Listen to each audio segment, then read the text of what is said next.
Welcome to the Tech Egg. Don't get scrambled. Enjoy the video. You start by confirming you have the right access and a current backup. This minimizes data loss. Open Control Panel and go to Mail Microsoft Outlook while Outlook is closed. Once there, choose Show Profiles and select the profile that currently contains the primary account. Make sure to export mailbox data to PSD if you need to preserve emails or contacts. This is why you back up first. Proceed when you see the profiles list and the target profile highlighted. You now open account settings from the profile and locate the account marked primary. If Outlook allows remove, select it and confirm. Outlook will uninstall account settings while leaving local. PSD intact if you exported earlier. If remove is grayed out, add the replacement account first using new account so Outlook designates it as default.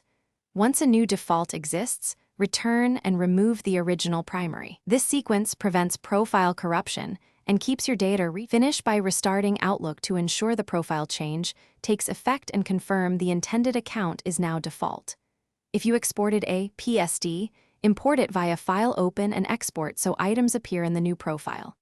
Make sure calendars and contacts sync correctly. Synchronization problems often resolve after a restart and time. If anything goes wrong, recreate the profile from scratch and add accounts cleanly, or run Microsoft support and recovery tools. This targeted troubleshooting restores mail flow and profile integrity. Thanks for watching. Consider subscribing if I helped unscramble your problems.